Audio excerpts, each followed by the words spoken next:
Formula ఈ race కేసులో KTR quash పిటిషన్పై హైకోర్టు తీర్పు నేపథ్యంలో అసలు ఆ తీర్పు కాపీలో ఏముందనే విషయాలను మా ప్రతినిధి శ్రీకాంత్ ప్రత్యక్ష ప్రసారం ద్వారా అందిస్తారు.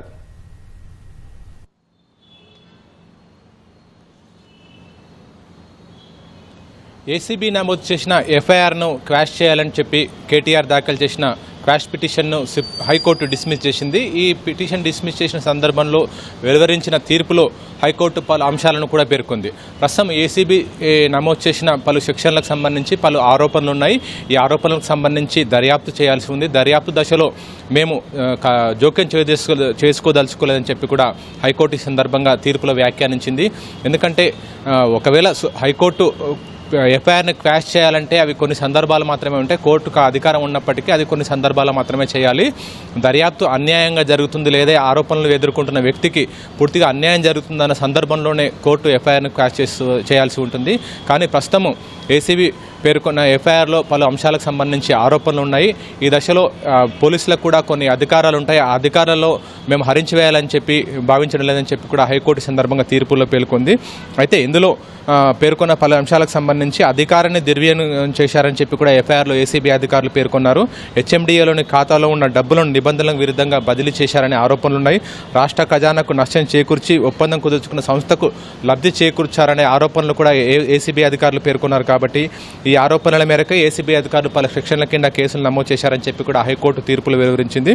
అయితే పోలీసుల దర్యాప్తు సంబంధించి ఇప్పటికే ఏసీబీ కొన్ని ఆరోపణలు వెళ్తే కోర్టు దర్యాప్తు అయితే ప్రధానంగా ఇందులో ఏసీబీ చేసిన ఆరోపణలోకి వెళ్ళి కోర్టు కూడా సమాంతరంగా దర్యాప్తు చేయాలని భావించడం లేదని కూడా ఈ సందర్భంగా కోర్టు పేర్కొంది. అయితే ఇందులో కేటీఆర్ తరపున న్యాయవాది విచారణ సందర్భంగా వాదనలు వినిపించిన సందర్భంలో కేటీఆర్ కేవలం మంత్రిగా ఉన్నారు.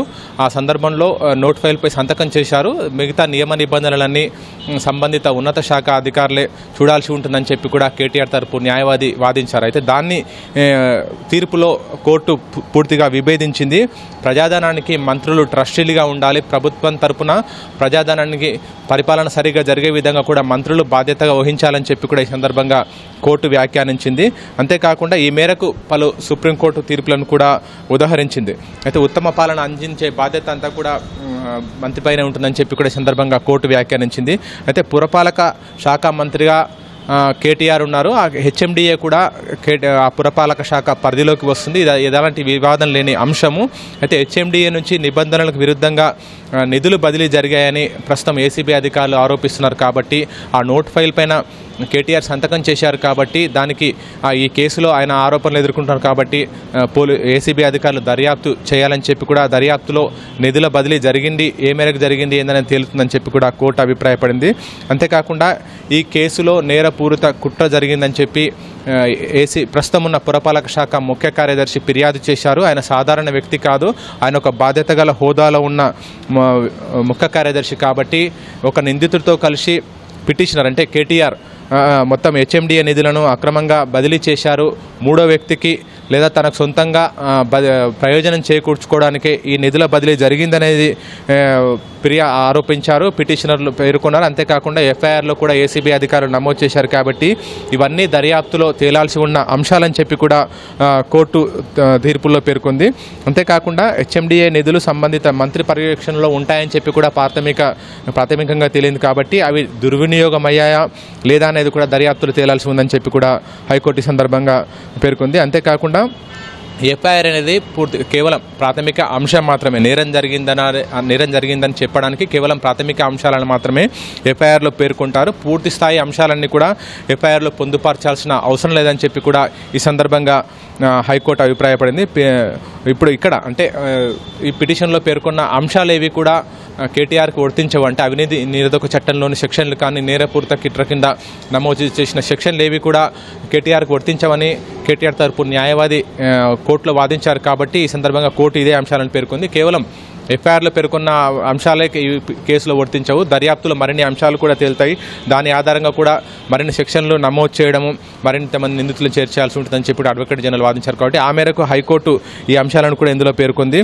పూర్తిస్థాయి అంశాలను కూడా ఎఫ్ఐఆర్లో ఉండవు, కేవలం ప్రాథమిక అంశాలు మాత్రమే ఉంటాయని చెప్పి కూడా ఈ సందర్భంగా హైకోర్టు పేర్కొంది.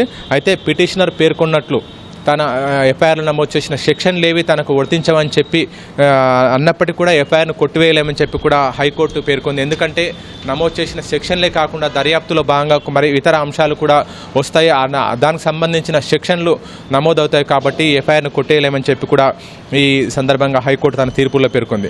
అంతేకాకుండా మంత్రిమండలి అనుమతి లేకుండా, ఎందుకంటే హెచ్ఎండిఏ నుంచి నిధులు బదిలీ చేయాలట, సాధారణ ఖాతా నుంచి హెచ్ఎండిఏకి సంబంధించిన నిధులు బదిలీ చేయాలంటే మంత్రిమండలి అనుమతి తీసుకోవాలి. అంతేకాకుండా ఆర్థిక శాఖ అనుమతి తీసుకోవాలని చెప్పి కూడా నిబంధనలు ఉన్నాయి. ఇవేవీ లేకుండానే మొత్తం హెచ్ఎండిఏ నుంచి భారీగా నగదు బదిలీ అయిందని చెప్పేది బదిలీ అయినట్టు కూడా ఎఫ్ఐఆర్లో పేర్కొన్నారు. ఆ మేరకు ఆరోపణలు ఉన్నాయి కాబట్టి ఇవన్నీ కూడా సొంత లబ్ధి కోసం జరిగిందా లేదా మూడో వ్యక్తికి ప్రయోజనం చేకూర్చే విధంగా నగదు బదిలీ జరిగిందా అనేది కూడా దర్యాప్తులో తేలాల్సిన అంశం అని చెప్పి కూడా హైకోర్టు అభిప్రాయపడింది. అయితే ఇంకోటి ఇందులో ప్రధానంగా ఇంకో అంశం కూడా పేర్కొన్నారు. హైకోర్టు తీర్పు వెలువరించే సందర్భంలో డిసెంబర్ 18న పురపాలక శాఖ ముఖ్య కార్యదర్శి దానకిషోర్ ఫిర్యాదు చేశారు. 19వ తేదీన ఏసీబీ అధికారులు కేసు నమోదు చేశారు. 20వ తేదీనే ఈ ఎఫ్ఐఆర్ను క్వాష్ చేయాలంటూ కేటీఆర్ హైకోర్టులో క్వాష్ పిటిషన్ దాఖలు చేశారు. అసలు దర్యాప్తు అధికారులకు దర్యాప్తు చేయడానికి, ప్రాథమిక అంశాలు సేకరించడానికి కాస్త సమయం పడుతుంది.